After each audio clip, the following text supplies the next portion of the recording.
She declared, "I earn more, so I should have more control over our relationship."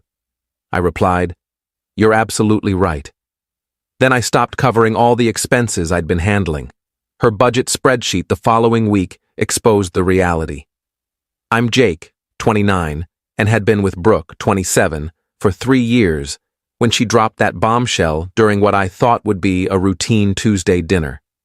We'd moved into a cozy 2-bedroom apartment 6 months ago, not luxurious, but it had exposed brick walls she adored and a balcony perfect for grilling.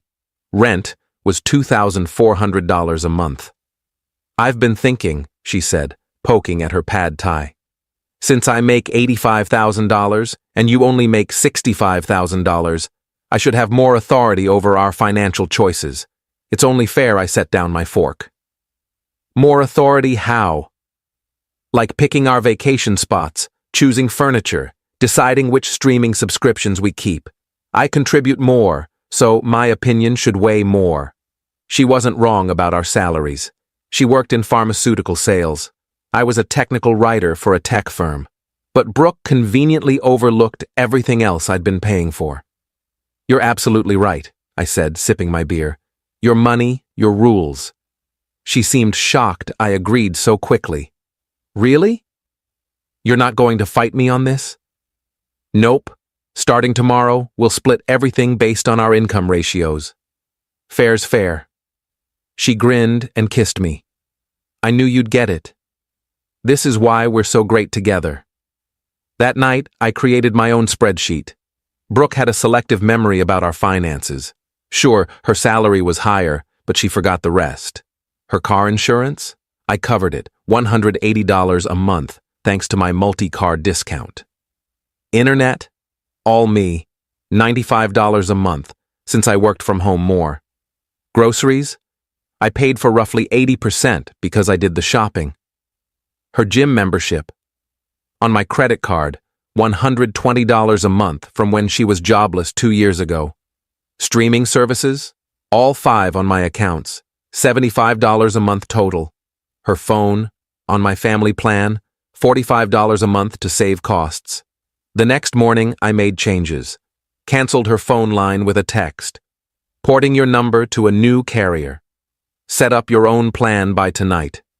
Her reply was instant. "What the hell? Why? You earn more. You should have your own plan. I'm sure you'll find something better." Then I removed her car from my insurance, sent her the agent's contact, changed the passwords for Netflix, Hulu, HBO, Disney Plus, and Prime, and canceled her gym membership effective immediately. By noon, my phone was blowing up. 23 texts, escalating from confusion to rage to threats. That evening, she was waiting in the living room with her laptop. "What's wrong with you?"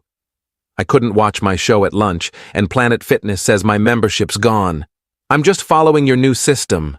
Since you earn more, you should cover your own expenses.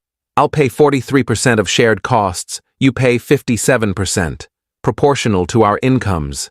"That's not what I meant." "Then what did you mean?" She stumbled over her words, then opened an Excel sheet. "Look, I made a budget. I pay more rent.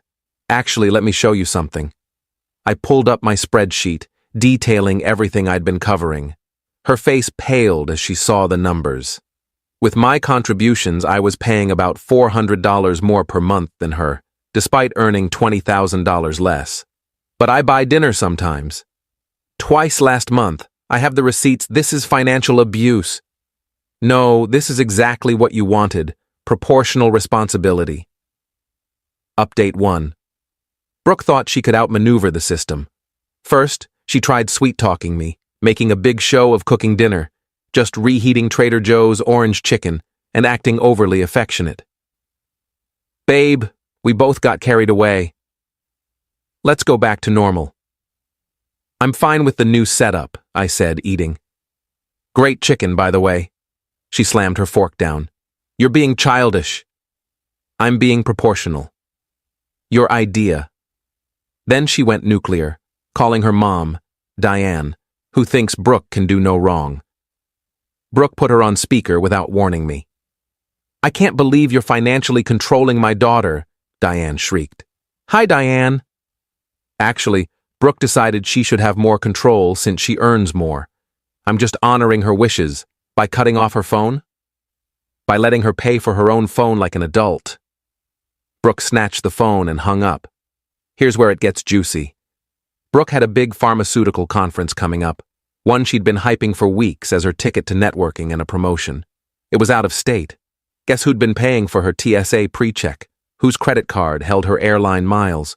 Who covered her Uber account because we shared it? Thursday night, she approached me quietly. So, about the conference. What about it? I need to book my flight. Okay. The company only reimburses after the trip. That's their policy.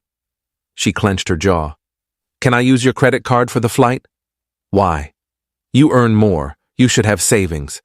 She exploded, yelling that I was sabotaging her career, that I was intimidated by her success, that I was a petty, insecure man who couldn't handle a powerful woman. I ate my sandwich. When she finished, I said, "Done? Jeopardy's on." She threw a coaster at me. Missed. That night, she must have called every friend she had. My Instagram DMs were flooded with messages from her friends calling me toxic and controlling. Her best friend, Kendall, sent a voice note saying I was literally abusing Brooke. I replied to each with, "She earns $20,000 more than me and wanted more financial control." I agreed. How's that abuse? Only one responded, her friend Jessa. Wait, she makes more than you? She told us you control all the money because you earn double what she does. I sent Jessa a screenshot of Brooke's spreadsheet with our salaries. Jessa didn't reply. Update 2. Brooke created her real spreadsheet, presenting it Sunday morning like a corporate pitch. It was on her iPad, color-coded with charts. I've tracked everything, she announced, and look what I found. Her calculations claimed that, factoring in emotional labor and aesthetic contributions, she was contributing far more to the relationship. Seriously. Line items included interior design consulting, $500 a month for picking throw pillows, social coordinator, $300 a month for replying to Instagram comments on our couple's photos, meal planning, $200 a month for ordering takeout, relationship maintenance, $400 a month, whatever that meant. So, actually, she said smugly, you owe me money. I laughed out loud. You're charging me for fake services? They're not fake. I make our apartment a home. You bought 3 Target pillows. It's about the vibe. That's when I hit back. Fine. Then I'm billing you for my services. I opened my phone and listed IT support, $150 an hour for fixing your laptop. Car maintenance, $200 a month. I handled both cars' oil changes. Handyman services, $500 a month. I assembled all the furniture and hung the pictures. Personal trainer, $100 a session. You insisted I coach your workouts. Accounting, $300 a month. I did our taxes. That's absurd, she screamed. More absurd than billing me for pillows? She grabbed her iPad and stormed off. But she made a mistake. She left the spreadsheet open. I noticed other tabs, including one labeled Exit Plan. I opened it. Brooke had been planning to leave me after her expected promotion, detailing how she'd keep me paying her expenses for 2 more months, secure her bonus, then split. She even had apartment listings saved. I photographed everything. Then I texted our landlord about the lease. Since only I had signed it, Brooke kept saying she'd add her name later. I could give 30 days notice any time. I started searching for my own place that day. Update 3. Brooke missed her conference. She couldn't cover the upfront costs for flights and hotel. Her company required receipts for reimbursement, and her credit cards were maxed from maintaining her lifestyle without my support. She'd been living paycheck to paycheck, spending on clothes and nights out while I handled the essentials. Her boss was furious. The conference was where new territory assignments were announced, and she lost her preferred region. She came home sobbing. For a moment, I felt sorry for her. Then I remembered her exit plan tab. "This is your fault," she cried. "I'm going to get fired." "You won't get fired. You just won't get promoted." "How would you know?" "You're good at your job. You're just bad with money." She tried to snuggle up to me. "Babe, I'm sorry about the spreadsheet. It was dumb. Can we go back to normal?" "Define normal." "You know how it was. Where I paid for everything while you planned to leave me?" She froze. "What?" "I saw your exit plan tab." Silence. "That was just hypothetical. Everyone thinks about that sometimes." "Everyone plans their breakup with moving company details?" She started crying, angry tears. "You invaded my privacy. You left it open on our shared iPad. That's still a violation. Like telling your friends I'm financially controlling you when you earn more." She stood. "Get out." "Cool, I already gave notice. I'm out in 2 weeks." "What?" "Yeah. Found a studio near my office. Rents $1,400. Amazing what you can afford without subsidizing someone else's lifestyle." The realization hit her hard. "Wait, the lease is only in your name?" "Yep." "Where am I supposed to go?" "You make $85,000. Figure it out." Over the next 2 weeks, she tried everything. First, love bombing, making coffee, once with salt instead of sugar, wearing the lingerie I got her last Christmas, pretending to care about my video games. When that failed, she tried manipulation, posting throwback Instagram photos captioned, "When we were happy," and "Some people give up too soon." Her mom commented, "You two are meant to be," and "Don't let pride ruin love." Then came threats. She'd tell my employer I was harassing her. I showed her the security footage of her throwing things at me. She threatened to sue for illegal eviction. I showed her the lease with only my name. Finally, she tried bargaining. "What if I pay all the rent? You can live here free." "With what money? You couldn't afford a plane ticket." "I'll get a second job." "You can't manage the first one." On moving day, she followed me around the apartment, wailing, not crying, wailing, like someone died. "You're really doing this? Throwing away 3 years? You threw it away with that spreadsheet planning to ditch me. That was just a fantasy." "So was thinking you could treat me like a bank account." I loaded the last box into my car. She stood in the doorway, mascara streaking her face. "You'll regret this. No one will love you like I did. God, I hope not." Final update. I'm writing from my new place. Small, but mine. No throw pillows, no aesthetic contributions, just my stuff where I want it. Here's the aftermath. Brooke moved back with her parents. The apartment required proof of income, 3 times the rent, to take over the lease, and even with her salary, she needed a co-signer. Her dad refused. "You're 27. Sort it out." She texted me last week. "Living with my parents is awful. Dad charges rent, and Mom won't do my laundry." I didn't reply. Her friend Jessa apologized to me. Brooke had lied to everyone, claiming I controlled our finances, monitored her spending, and made her ask permission to buy things. When Jessa learned the truth, Brooke couldn't afford Kendall's birthday outing and admitted why. She was livid. She owes me $500 from times I covered her because she said you wouldn't let her spend.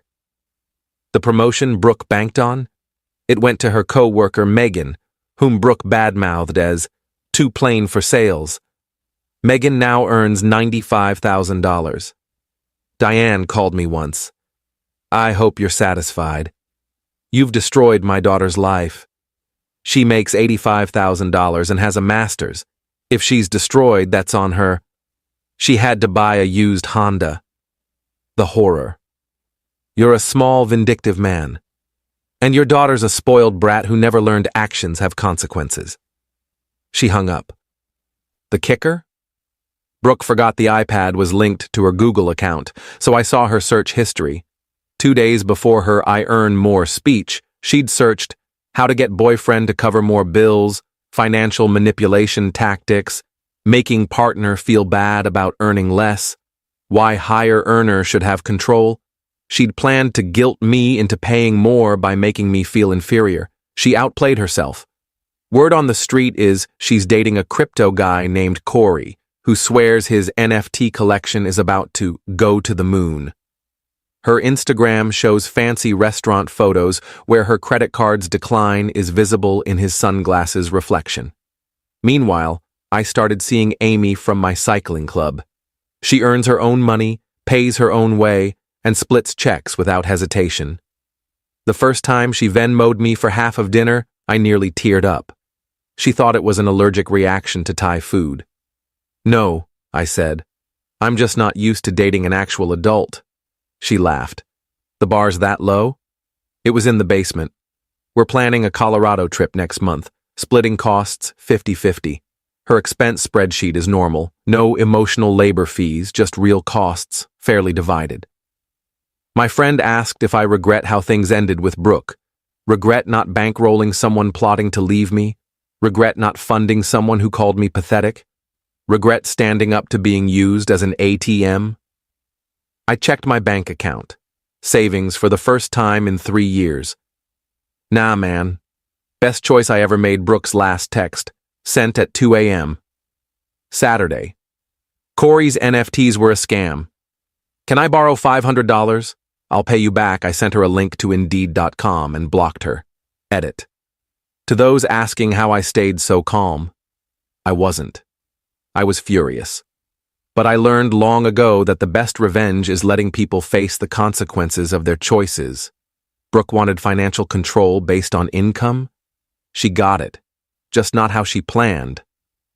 Edit 2. For those saying I should have communicated better, I tried. For 2 years I pushed for fair financial splits. She'd say we'd sort it later or it evens out.